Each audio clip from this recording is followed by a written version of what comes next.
Hi, everyone. Welcome to this webinar. Very excited to be here today with you and to share a little bit more about how we can organize large-scale events on Beekast.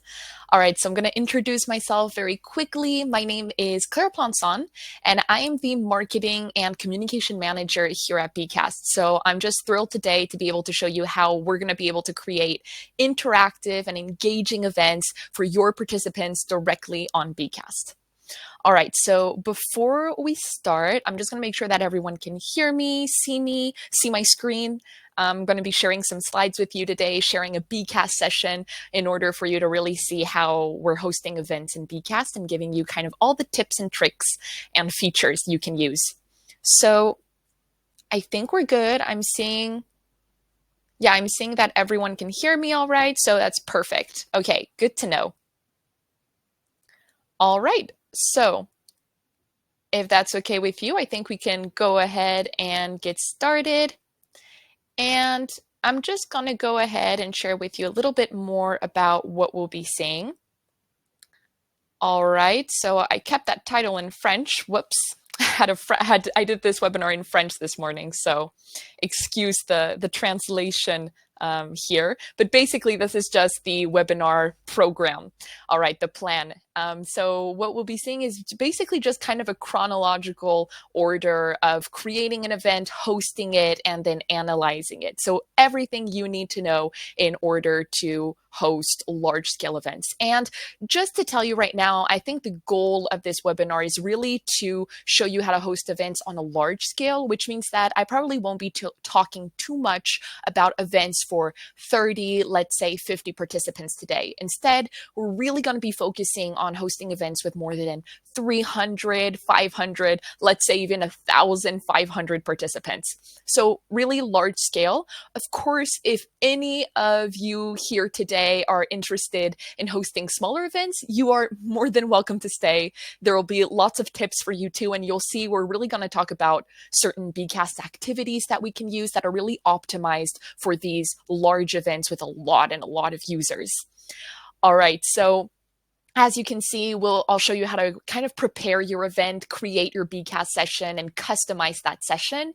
Then we'll get into the more fun part, which is hosting your events, really launching it and for everyone to see and play with. So here I'll share some tips that you can use to really create and build an engaging universe while really simplifying your life, because I want to make this easy for you. I know that hosting an event is always tiresome. It can be a little stressful. So the idea here today is to show you how you can host really big events in Beekast, whether it's online, whether it's in-person events, whether it's hybrid events. And I just want to show you how you can make your life easier with Beekast when you know the right features and the right activities to use. All right, and then we'll talk about a very important part of any event planner, any head of communication, just anyone here who hosts events. I think we all know that analyzing some results is a really big part of events as well. So here too, I'm going to show you how you can use Beekast and all of the results and reports that we have to offer in order to really track your event, your participants' engagement, the interactions, the activity results, but also just get all of that information you need in order to improve the next event you'll organize. All right, if that sounds good with everyone, I see that it does, getting a couple messages. Okay, perfect. That sounds good to everyone. All right. So let's head into our very first part, which is preparing your event and preparing your Beekast session. All right. So you have created your Beekast session. You are most likely in facilitator mode, which means that you are the one that is going to be going through the slides. Your participants won't be able to move slides or get ahead of you or anything like that. So you're the facilitator mode. You have control over the presentation and what to do next. So now start by adding your content, right? You may have a presentation. If you don't, you can create your content directly in Beekast. And then this is where the fun part happens. You can start by adding some activities. So basically whenever you're hosting an event, the really important part is interacting with your audience. It's creating kind of an engaging environment where people feel like they can participate, they're part of the event, and you can really get people excited about what the message you're communicating that day. So what I suggest is really using Beekast activities, as you may hear, or maybe you've tried these before, but Beekast offers about 15 interactive activities that you can add to your Beekast sessions. And basically, we're just adding activities in between slides. So depending on how long your presentation is going to be, how long your event is going to last, you may add maybe one or two activities, or if it's going to be a very long event, you may want to re-engage and kind of interact a lot more with your participants to make sure no one kind of falls asleep or kind of loses their focus on your presentation. But now what I want to show you today is, as you can see, I'm not showing you all 15 Beekast activities. And there's a reason for that. And that's because when you're organizing an event with a lot of participants, there are quite a few factors that you want to keep in mind. For example, first one we're going to see is how long the event will last. If you have 30 minutes dedicated to your Beekast session, or if you have 2 hours dedicated to your Beekast session, you're not going to do the same activities at all, because some activities are going to be very time consuming, right? And when you have 600 participants compared to only 50, then that's going to be a huge difference in the way you want to interact with your audience. So for example, if I have a 3-hour long event with 500 participants, then I'm going to want very simple activities that I can launch quickly, that are going to be easy to interact with. And we're going to talk a little bit more about that. But of course, when I'm hosting a smaller event, maybe a 30-minute little like seminar launch with 50 participants, then I can probably use some activities that are a little more time consuming, because I have that time. I only have 50 participants, whereas when I have 600, gathering 600 ideas and opinions and things like that, that can be a little more time consuming and challenging for me as a facilitator. All right, so you also want to take into account bandwidth. This is most likely going to be related to your event's location. So we obviously have places where Wi-Fi network is going to be a lot more efficient than other places. I think we've all gone through this, but here the activities that I'm sharing with you today are activities that I always tell our users and clients to use when they're hosting very large events with Beekast, because these are activities that are not going to take up a huge part of your bandwidth. They're not going to be too consuming, like they're not going to be too complicated when it comes to iffy Wi-Fi or anything like that. And so you're going to find activities like the word cloud, the selfie wall, the form, a poll, the quiz, challenges, and the rating. And I chose these activities because they allow you to accomplish several things at a time. So for example, the word cloud can allow you to collect your participants' opinions. So you can ask a question in a word cloud, but you can also do an icebreaker, right? When you start an event. So for example, I wanted to show you, here's a little word cloud activity. And as you can see, we could really launch an event very quickly by saying, hey, how's everyone feeling today? And kind of get everyone's feedback. And you could do this with another activity. For example, a lot of our users love the board activity, and I love the board activity as well. The board also allows you to do these types of activities, and it can be great for icebreakers. But the problem is that when you have 500 participants on a board activity, you're going to be getting 500 separate ideas. So even if people are saying the same thing, like I feel great today, you're going to be getting I feel great today like 200 times or 20 times or 40 times. Whereas when you're using the word cloud, when someone gives you the same idea, that idea is going to get bigger. So for example, here in the word cloud that I'm showing you and that you can see on my screen, the word great with the exclamation point has been shared multiple times by multiple people. And this means that it's very easy for me as the facilitator, as the person hosting the event, to say, oh, okay, I see a lot of us are doing great. Some of us are doing good, a couple let's goes. And it's easier for me, you see, to really be able to interact with everyone's answers. So keep that in mind. Large events, easier activities, because kind of bouncing off 500 people's ideas, opinions, and answers, that's a really tough job to do. And it's going to be extremely time consuming and nerve wracking for you or for the person facilitating the event or hosting the event. So let's keep that in mind. Another activity that I love is the rating activity. So this is something you could use at the end of an event. If you want to gather some feedback, just ask people, hey, what did you think of this? And people can give you a little quick rating. This is also super easy. You could have 500, 1,000, 2,000 participants, and you would immediately get a rating. It isn't time consuming at all. It's so easy for everyone to understand. So highly recommend the rating activity.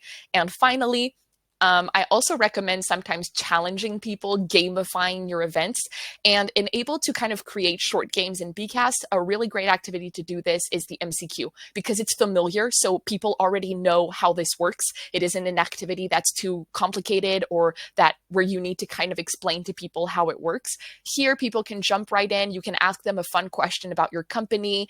It can be an icebreaker as well. It just can be used in so many different ways.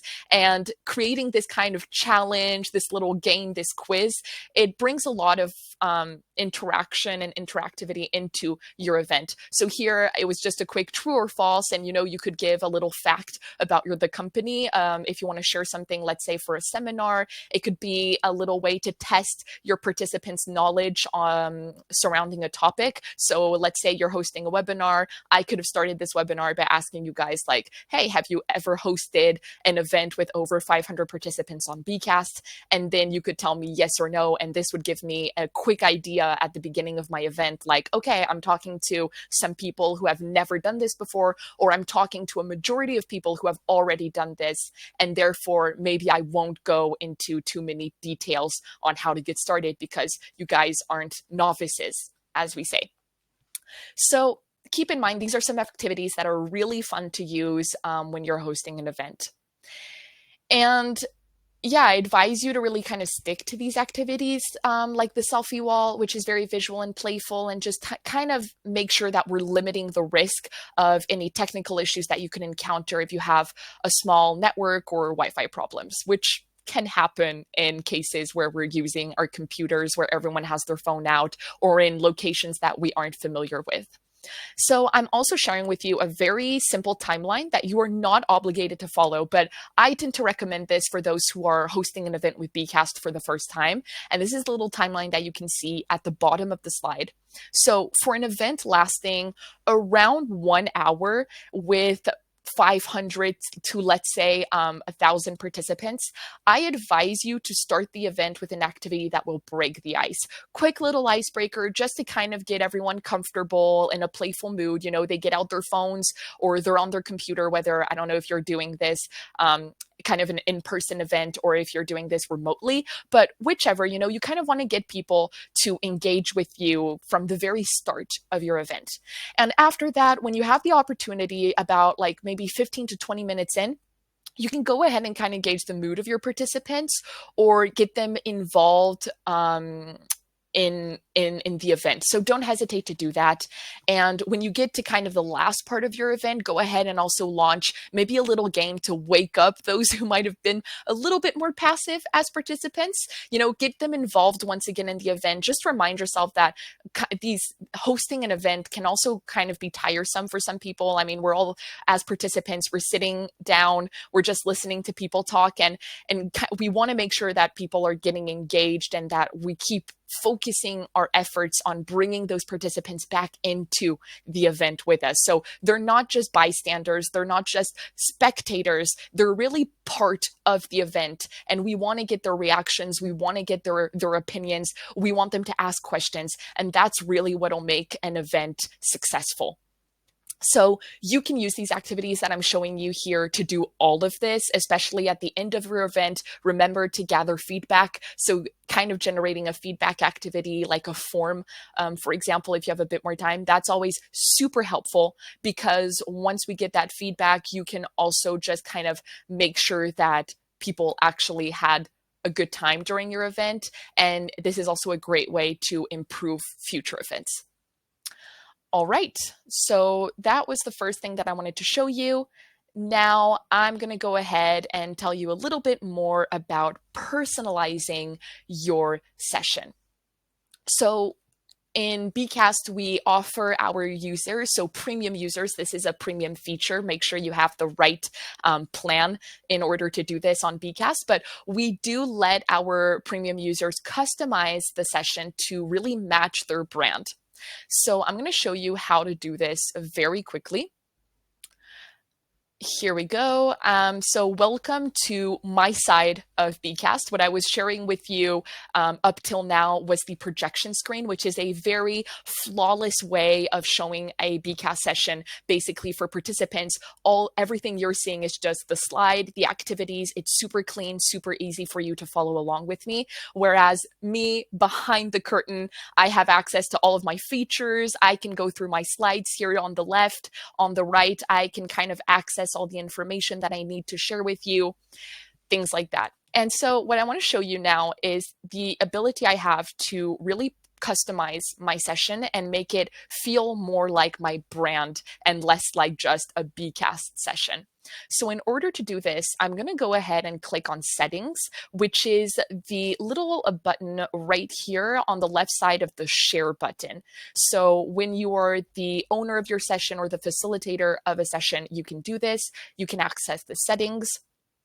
And as you can see, I have a whole bunch of different information. I have like the information, the general settings of my presentation. I also have general settings, for example, moderation. So let's say that in my discussion board, and I'll show you this a little bit more afterwards, but you have discussion space in Beekast, exactly like the live chat and Livestorm right now that you can use to talk with me.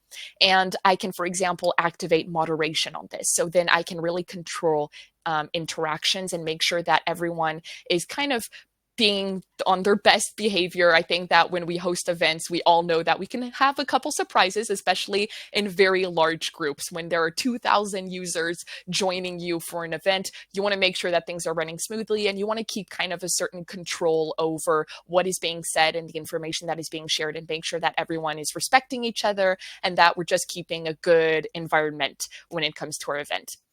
And what I'm interested in is this part right here, customization. So if I were to click on appearance right here, as you can see, this is where I can go ahead and change my logo, for example. So this is what I was showing you in the slide right here.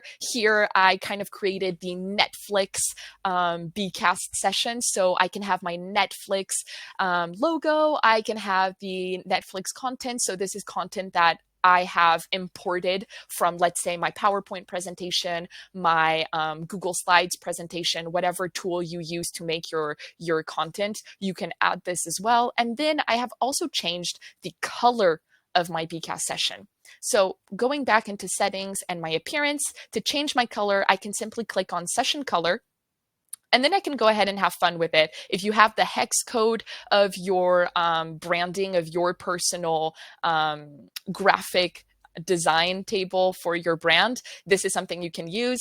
Let's say I'm going to go for this kind of hot pink color that's just going to be lovely with my blue Beekast brand image. And then I can go ahead and even add a background image. So this is to go even further in your customization.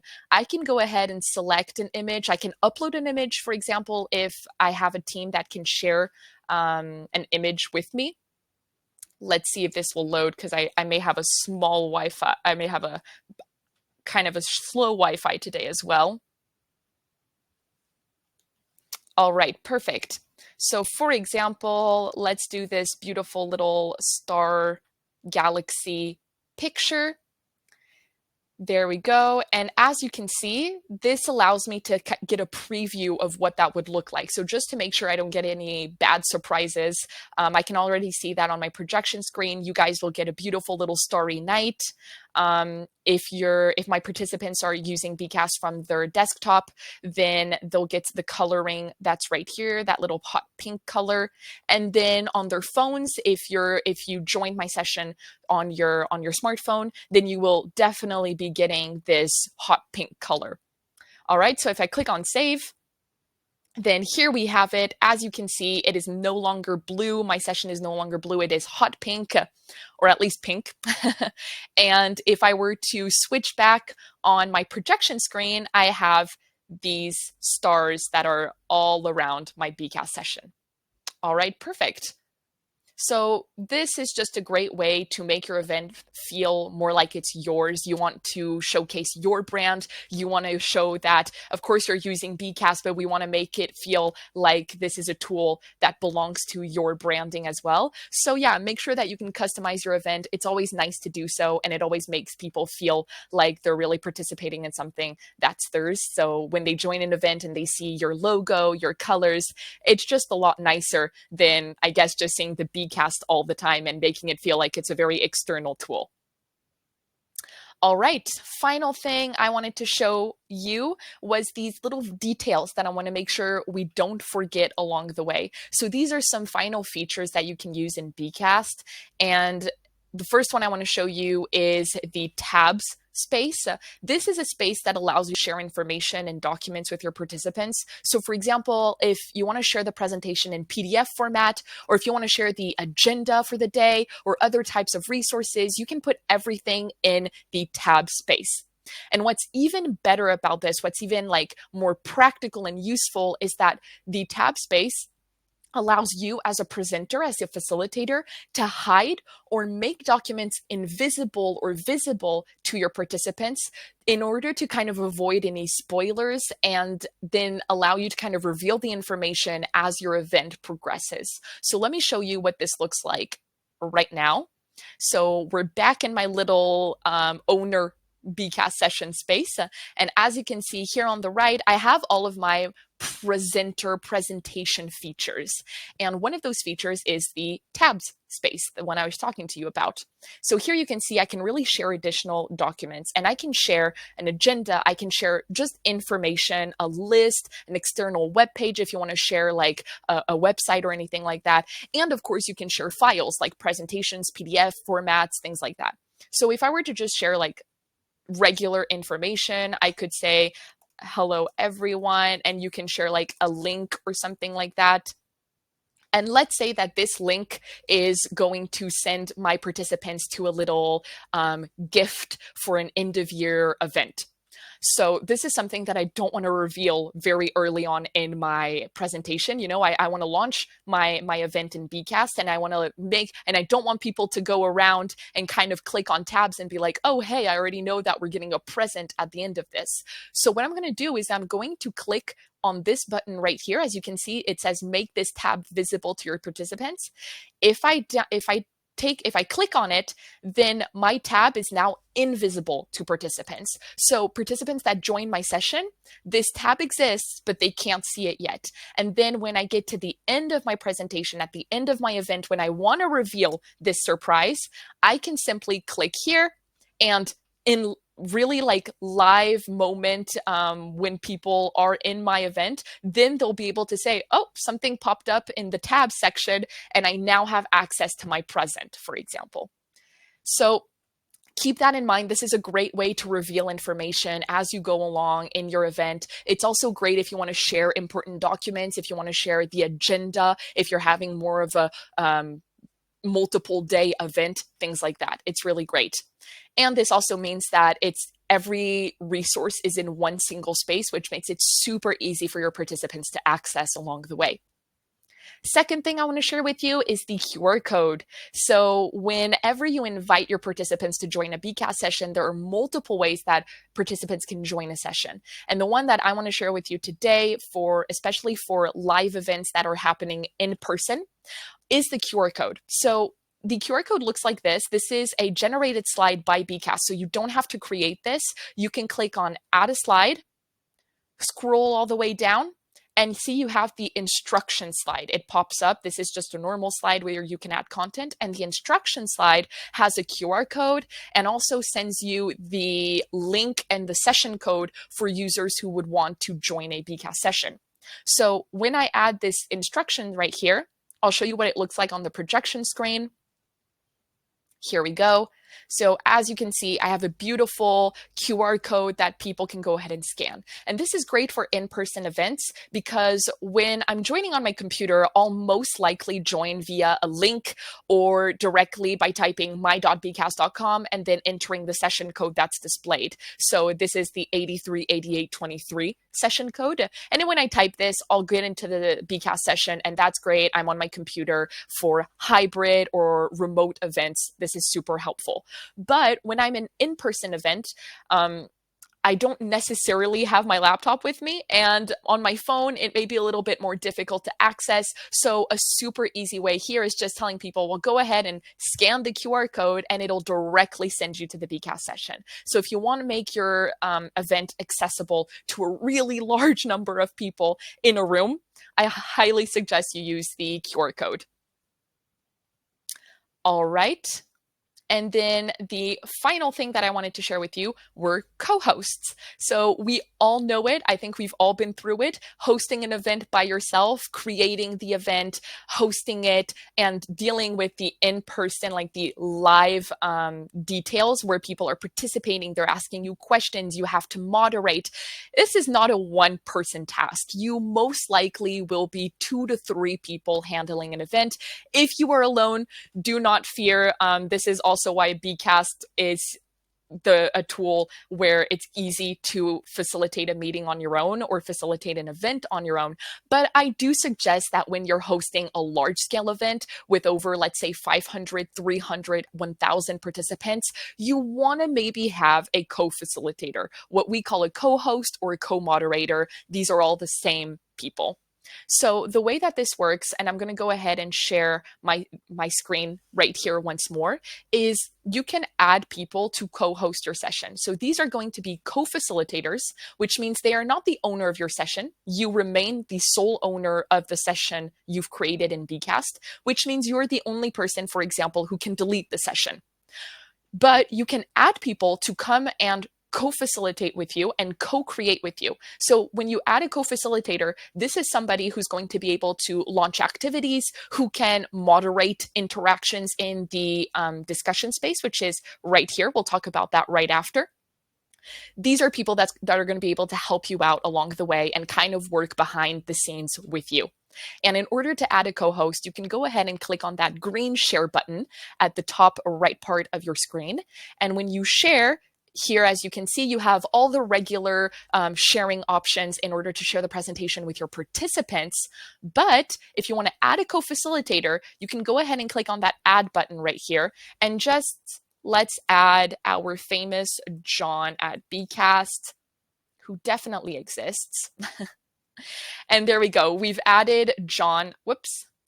There we go. We've added John as a co-facilitator. So John is going to receive an email saying, hey, Clara's just asked you to co-facilitate her Beekast presentation, the Beekast presentation with her. So then John is going to be able to join my Beekast session, and he'll be able to add slides, launch activities, moderate messages, things like that. And it's always helpful to have someone who can help you with that when you're co-hosting an event. All right, let's go back to this screen right here, and let's go to, and again with the French titles, so sorry, I'll translate that for you guys. So let's go to this part right here, which is called captivating your audience with engaging and fun activities. All right, so here we've created our session, we've customized it, we've added our great activities, we have a co-facilitator, we are ready to go. So it's the day of your event, and the first thing you're gonna do is invite your participants to join your Beekast session. So as I've showed you, you can go ahead and send invitations. So on clicking on that share button, you can invite people through email. You can generate that famous QR code, which makes it super easy for you, for participants to join your session, things like that. Once you've invited your participants, make sure that you are inviting them to join your session. And when they join that session and you're sharing your screen with them, you're probably going to be projecting your screen, right? Whether you're doing a video conference using a tool like Microsoft Teams, Zoom, or if you're hosting your event in person, and therefore you usually have a huge screen projected where people will be able to see the slides and the Beekast session. When you are projecting your screen, use the projection screen mode. This is the mode that I'm sharing with you as of right now, the screen that you can see. And this is so important because when you're doing these types of events, it makes it so much easier for people to follow along and have a very natural and easy screen to follow. They don't need to be seeing that the number of slides that you have. They don't need to be seeing like how you're moderating exchanges or anything like that. They just want to see the content, and you just want them to see the content. So for those of you who may not be familiar with the projection screen, this is just simply a feature that allows you to display the active slide in large on the screen without really having any of the navigation tabs or the slideshow present on your session interface. And it's really a view that's optimized to project your session in an ideal way for events. So let me show you a little bit. First of all, if I were to share right here, this is what you'll have by default when you share a Beekast session. And the screen that you're actually going to want to share with your participants is when you click on present. As you can see, it's immediately opening up a new tab. And this is the tab that I want to share with my participants. This is the one I've been sharing with you from the very beginning. And on this projection screen, I have my little message at the top that allows my participants to join the Beekast session at any given time. And I also have this little settings wheel. And when I go here, when I go towards this little banner, I have different features that pop up. And the ones that I want to share with you today is, first of all, the pointer.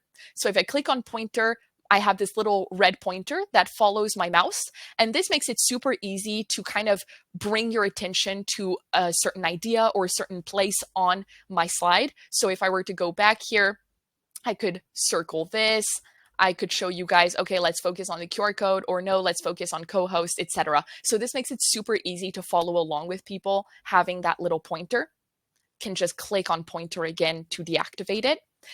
And then if I click on settings, I'm going to be able to project my QR code. So this is also great. And I feel like it's it's kind of a secret feature that not a lot of people know about. But when you're doing an event, go ahead and just project that QR code. This makes it just pop up in a huge way. It's so easy for people to scan, especially in in-person events where the screen may be a little far away for people. Their phones may not find the QR code so easily.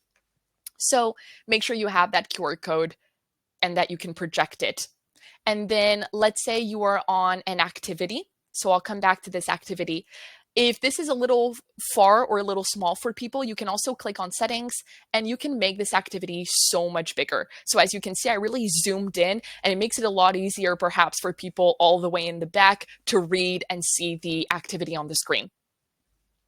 Of course, technically, they'll be able to follow along on their phone, but we all know that sometimes this can really help with everyone.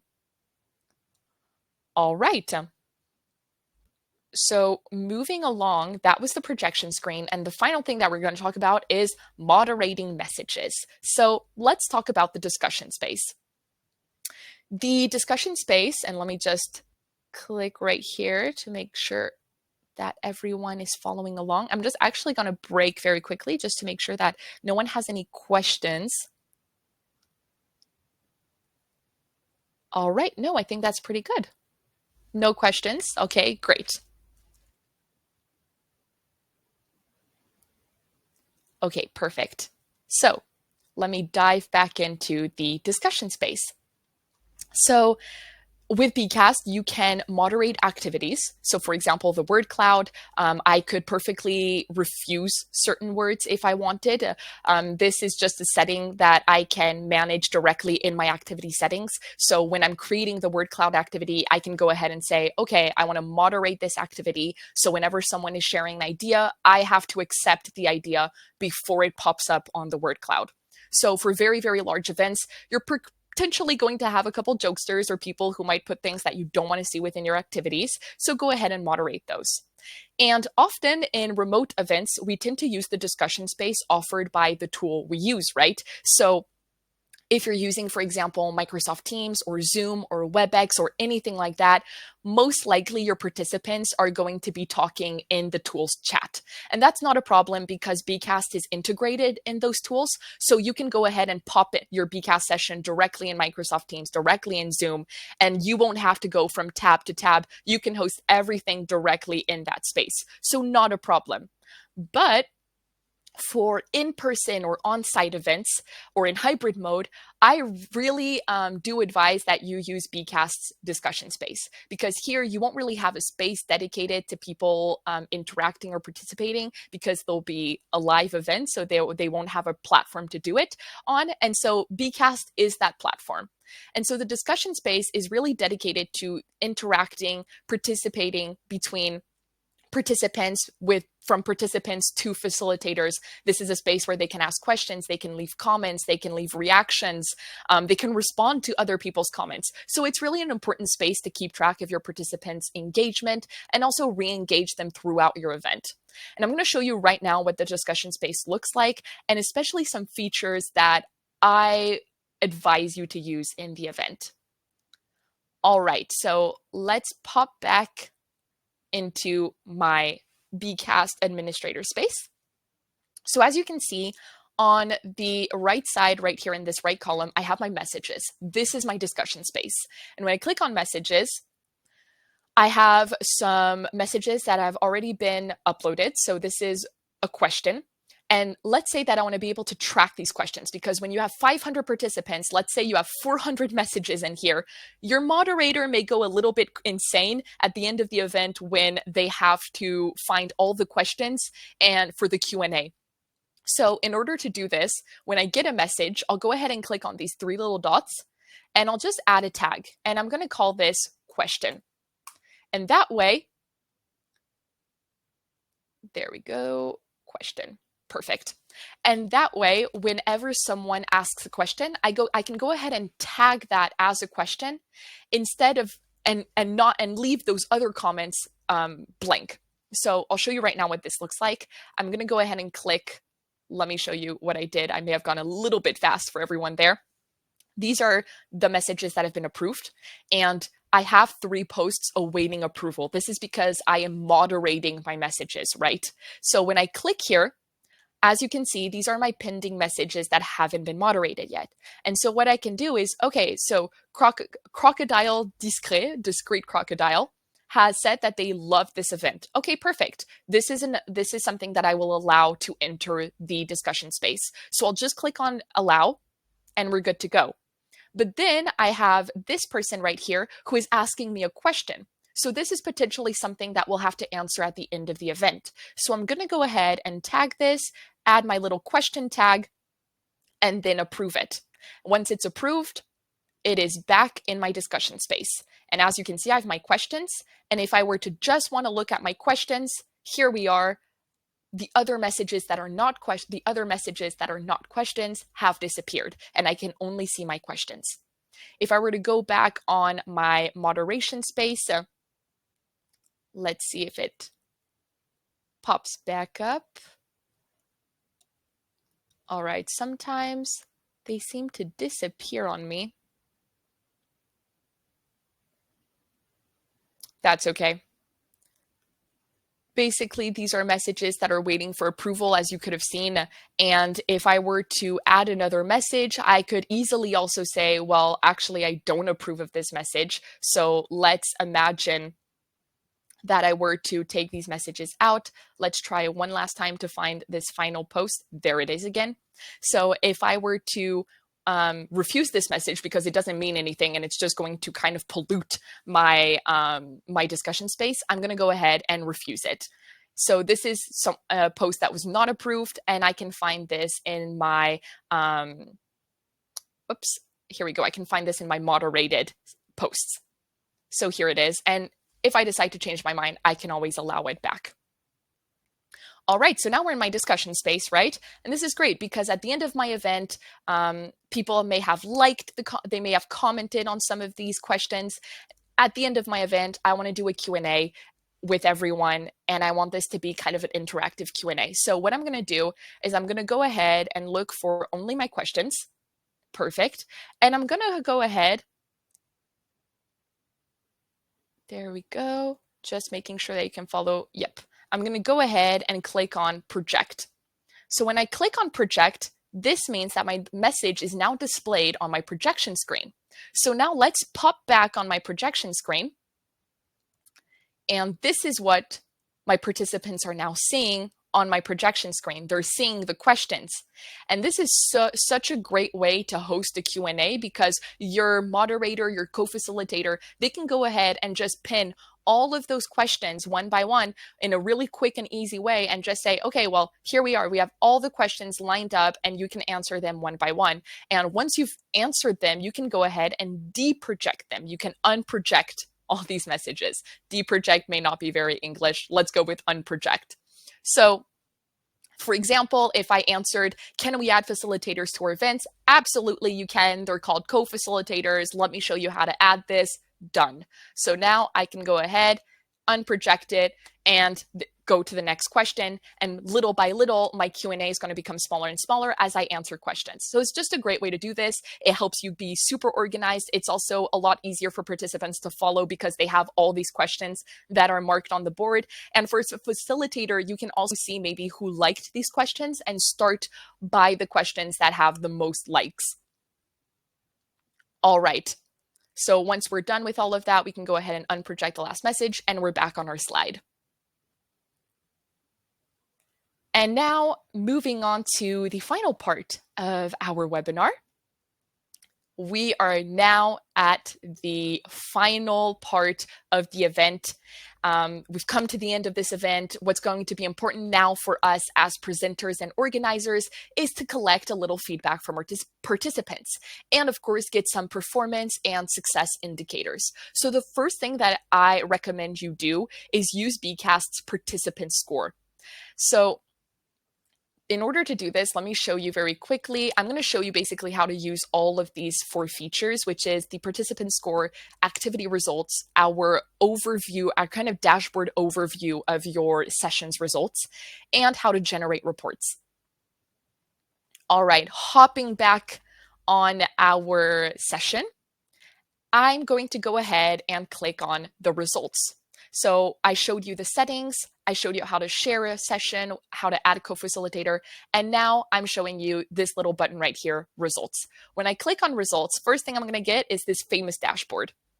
So this is a dashboard that allows me to see in just a glance, okay, so there were 4 messages that were shared, 0 people answered these messages, so there are no comments directly linked to messages. I got 1 like out of these messages. There were 3 activities total in my session and 3 participants.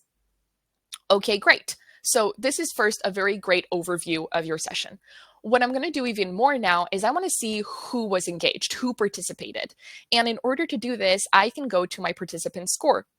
Now, my participant score is calculated in 2 ways. I have my score and my Bs. My score means this is a score or points that I gain as a participant when I get the right answer in a evaluation activity. So an evaluation activity would be like an MCQ, for example, or a challenge. These are activities where the goal is to get the right answer. So it's not like the word cloud where there is no right or wrong answer.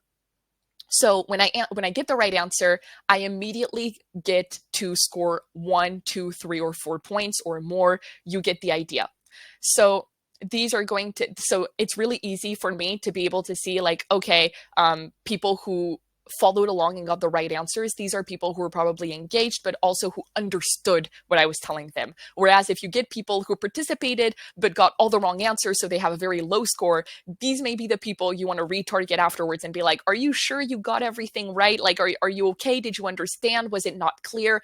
Make sure that you kind of check up on these people. Then you also get to follow along with who were your most active participants. This is the fun part. We calculate this using the Bees system, which is totally internal to Beekast. This is something that we created, and in Beekast, basically, you get to score some Bees whenever you send a message, whenever you share an idea in an activity, for example, or when you complete an activity. And as you can see, this allows me to generate and understand who are my most active users. These may be the people who are driving your event. And so I can identify, so today it's a little particular because we're in an avatar mode. When you're hosting an event, you can do it in avatar mode, but I also recommend you do it in username mode. Let me show you right now, very quickly in your settings, general, whoops, there we go, connection and security. As you can see here today, we're in avatar mode, but when you do your username mode, you also do not need a mandatory Beekast account to join. So for large events, of course, we don't expect 1,000 people to have their Beekast account and join in with their email address. But when you use the username, instead of people joining your Beekast session and being named by our Beekast interface, like Curious Panda or anything like that, they're going to be able to fill in their name. So using the username, you'll be able to identify like, oh, this was Clara, oh, this was John, etc., etc. So hopping back on our results, keep in mind that this would be possible to get like your people's first names or complete names. And then I would be able to say, okay, well, Panda was definitely my most active user by far. There are 41 bees. But then I have Crocodile and my sheep, my inspired sheep, who also participated. They basically were the same when it comes to active posters. They posted messages, but then Panda was definitely a bigger user on activities. They really participated in activities. Etc. So it really allows you to kind of gather and get an idea, gather insights and get an idea of who was engaged and how they were engaging in your Beekast session. You may have people who participated a lot but got a lot of wrong answers. You may have people who didn't participate, who were very discreet in the message, in the discussion space, but who actually got all the right answers and who followed along with your activities. So it allows you to kind of understand how people were using your session and how they reacted to your session. And then if you want to dive into more results, you can really go deep into your activities and understand like, okay, so here 10 words were shared, 7 unique words. I allowed all these words because I didn't moderate them. One participant, things like that. So this really allows you to track all of your answers. Of course, there's just one participant because I cheated and prepared all of these activities beforehand, of course, for you guys today. So this is just me adding a whole bunch of words, but the idea would be able to track like how many participants were actually joining in on this session, on this activity more precisely, etc., etc. So you get the general idea. And then finally, let's say that you want to export all of these results and you want to analyze these results further. You can either generate meeting notes. This would be like a complete written report in a Word document that you could get.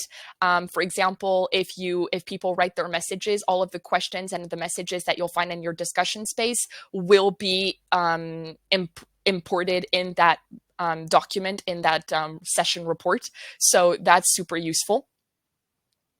If you want to dive into the slides, if you want to share the slides and see the activities and things like that, the PDF is a great way to do that. And then finally, if you want to dive into more of the results of the numbers, the data, then I suggest you export our Excel report. This is a great way to kind of work with the statistics and extract some important data, maybe aggregate that data from one event to the next. All right. So we are now at the final part of our webinar. I hope that it's been insightful so far, that you've learned a few things. 48 minutes in, so we're right on time, 10 minutes to go for this webinar. And I just wanted to remind you that, of course, we have our support team that's always there to help you. These are experts that are around, that are always on Beekast, and you can go ahead and contact them at any given time of the day, working hours. You can just go ahead and see when they're connected. And I can show you right now how to access our live chat and so get help from our support team.